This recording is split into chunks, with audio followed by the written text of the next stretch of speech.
Thank you, and good morning, everybody.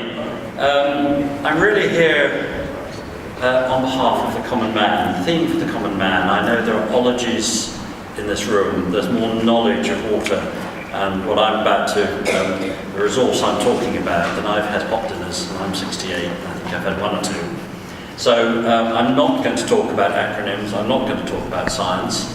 I don't think that's what I've been asked to do. I'm going to ask you all to take your employment and ology hats off and think about where you live, think about your communities, your geographical communities, your communities of space, your personal interests, because that's really what we've got to do to engage and deliver what Barry has very clearly put. And I was so inspired, Rob, I have to say this from the platform.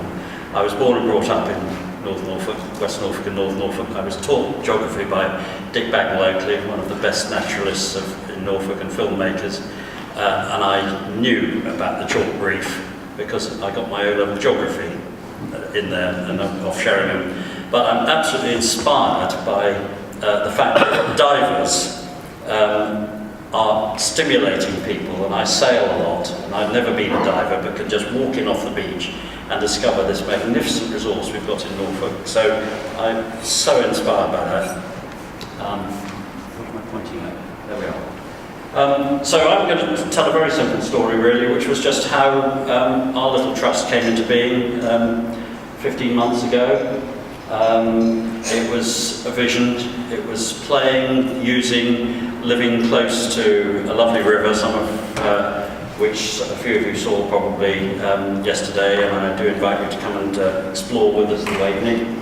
And I felt I was retired, I wanted to do something, I wanted to put something back into this magnificent habitat we've got. So we started very early on. Before we started, we met Barry, and we were inspired by the Rivers Trust way of doing things. And so we joined up pretty quickly because we realised we needed this umbrella protection of somebody who was going to tell us all about these strange organisations like the Environment Agency and DEFRA and even the Wildlife Trust.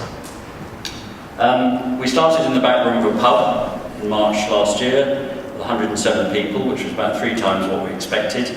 We formed a members association, and now, as of yesterday, we have 442 members. They're joining at the rate of about 20 a month, which gives us a nice projected rate of getting to 500, which in our small neck of the woods we feel is beginning to get quite big. I'm going to talk about how that happened in a moment, because a lot of it happened down to one particular project we undertook. We then formed the charity. We now have, this is a who does what bit, we have 7 trustees. And the split between our members and the members organisation, who are really the people who want to do things in the river, the Wet Foot Brigade, the people who want to have fun and explore the river, and the charity itself is quite important to us, and we all work together in one single organisation. So the trust is important because it is the best way of fundraising these days. It is the vehicle which will get more funds into the river than any statutory or local authority or other statutory body, because it can pile in match funding and other funding initiatives. For us, very important is public access to the river, and we think we've got a lot of public access in a river like the Waveney, which is 60 miles long. Well, we haven't. Probably 80% of the riparian, the banks of the river are owned by local landowners, and although they're very good, often, particularly to anglers and canoeists and so on, there are very, very few places where you can actually go and get down and dirty with the river itself. So very important to us is, as far as the charity is concerned, is the long-term acquisition of little pockets of land up and down the river. It doesn't matter whether it's 100 metres either side of a sluice. It's important to us. If you can get to the river from it, it's important. And the Members Association really is moving forward on the individual projects and delivering those. And the sort of things we do, this is a pretty standard tariff for Rivers Trust, but we started with a very sort of community feel with river cleanup, often ignored, but there's so much trash in the river, and particularly in one town, Diss, where the river park goes behind 2 supermarkets. And you canoe down the river and you suddenly come across supermarket trolleys and car batteries in the river and God knows what else. And this is Diss, this is a market town on the Norfolk-Suffolk border. With respect to our good friends in the big urban areas, this is not the middle of Nottingham or Birmingham, this is Diss. And so clean-up is a pretty important ongoing thing, and it's a very easy form of engagement for local residents.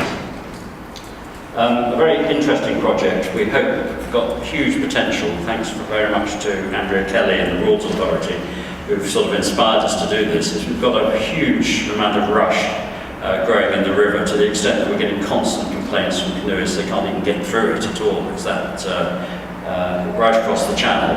Well, if we link that with the old rush crafts and the creative side and the fact that rush you can sell now for quite high amounts of money, as they know on the ooze, this can be a wonderful project for next year. So harvesting using the old tools, getting down there, drying out the rush, and selling it on to people who want to make whatever they want to make with it.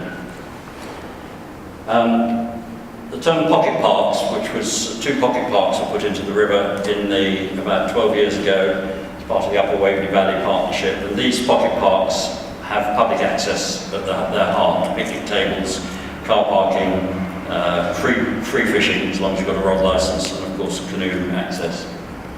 And we've been extremely fortunate in acquiring very early on 32 acres of land, a mile of river, and some wonderful buildings, which for those of you who didn't know the old Otter Trust and Philip Ware and all that amazing work which was done in reintroducing otter into the rivers of England. We've now got that site for 5 years and hopefully in perpetuity, and we're developing that as an educational centre. And we've just started on the serious stuff. You won't see WFD, I don't think, in my presentation because we don't talk acronyms, but our WFD contribution is the River Waveney Catchment Plan, and we have a guy, Mark Atherton, working flat out for 6 months now, producing the first draft of that. So lots of work to be done, all of which contributes to the catchment plan and the health of the river. With my good friend Barry, a fish biologist of some considerable expertise, and particularly when it comes to eel, this is a very exciting project for engaging local residents and people along the river, because eel has the most amazing lifestyle. From the Sargasso Sea and so on. And there's something we can do about it. We can participate with EA in putting fish passes in. And we educate and inform and enjoy. So I think as a trust we can summarise ourselves very much as interpreters. That's really what we are. And a long time ago, those of you who've ever had to sell anything will know this little phrase, ADA. Nothing happens other than in this particular flow. It's like a fish's scales. It goes one way. And the first thing is awareness. If people don't know what's going on, they don't know. They know there's a river because it's on the Alden survey map. You've got to create awareness. The next thing is that people get interested, and they will never make a decision to do anything unless they're paid megabucks. And when we're talking about volunteers, they're not paid megabucks. You've got to get their interest. Then they make a decision, and then they want to act. All of this follows a natural thing. It doesn't matter whether I'm going to go and buy a cup of coffee out of the machine out of there. I've got to know the machine is there. I've got to have an interest and a desire. I'm probably a bit thirsty. I make a decision to go over there and stick £1.40 in, and then out comes the coffee. So just 2 final slides really. I like to think of volunteering as the please and thank you industry. It's so important, all of us, and I expect there are many volunteers in this room, that you do ask them, you are polite in the nicest way, and remove all statutory thinking, because people don't want to come and volunteer for statutory bodies on the whole. They want to do things with people who they enjoy working with, which means their own local community. And of course, they do deserve a thank you. They don't get pennies in their salary, but they do deserve the thank you. So the little parties, the little events and so on for volunteers are very crucial. We think localism really matters, and with this big membership, we pretty quickly split all our members up, even on our river, into 5 groups, so that nobody is more than 3 or 4 miles of river, which is where we expect them to do their volunteering. We don't expect somebody in Diss to go all the way down to Beccles, 12, 15 miles away, and look after their bit of the river. It's keeping it local. We have to be very honest, and often we have to interpret, as they say in Norfolk, a load of squid. A load of squid, which comes often from government or whatever. We have to interpret all this stuff into common English. And volunteers do like to be organised. They are doing a job. It's not just health and safety, they should be given the job to do and given the chance to do it well.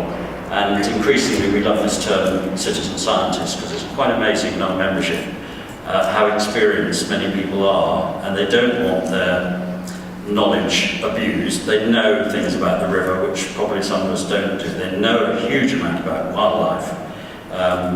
Birds and walkers often know more about dragonflies and things than some of the experts do. So we're up to challenge, really, in terms of using this phrase this morning of challenging. We're challenging the incumbent authorities, and I think we can summon this in what I summarise it in 4 Ps. Government and many other quangos and large structures are driven increasingly by policy and process. I'm afraid that has to be said with no false stall of the Environment Agency. You can take a simple issue to them, and 4 months later, after it's been through legal procurement, God knows what else, it'll come back pretty much as you expected it to be. It's process. There is process in this country, in England, more than almost anywhere else in Europe, apart from the French. What we're all about is passion and practicality. To take the chairman's words, passion is what it's all about. We don't go to work unless we're passionate about it. So passion and practicality clashes with process and policy, and the trust has to be the middle ground, the broker for a solution. Increasingly, not often known, the Community Right to Bid Act, which went through in 2011, empowers local groups to take over many statutory, particularly local authority, assets and processes, and it should be used. It's what it's there for. And so I think what we all want to do is just become the eyes and ears, the observers, and we gain a huge amount of credibility often if we see things which the EA and even the wildlife trusts at times don't know about. So we do contribute knowledge to this knowledge base that Barry mentioned, which is so essential for the management of the river.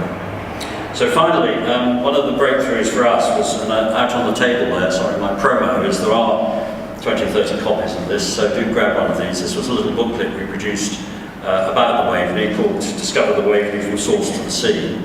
It's really a local tourism piece. It's not scientific, but it's written in a way with some quite attractive sort of maps in it to feature the river, so you don't have to go to an OS map and try and find out exactly where the river and the tributaries are. And this has been enormously successful. We've printed 15,000 of these, and the first 10,000 have gone since April. Absolutely flying off the shelves. We're just now having to reprint it. So anybody thinking of doing similar things, I think an overview of the river in common English for local residents and people who are coming to do is very good. The Stour did a very, very good piece which inspired this really. We based this on one of the Stour, so thank you very much wherever they are. But they're ahead of us in the tourism game. But this has been very useful. So I think I've got 42 seconds left. Has anybody got any questions? I have questions later. Max, oh, you're having questions later. Okay, so thank you very much.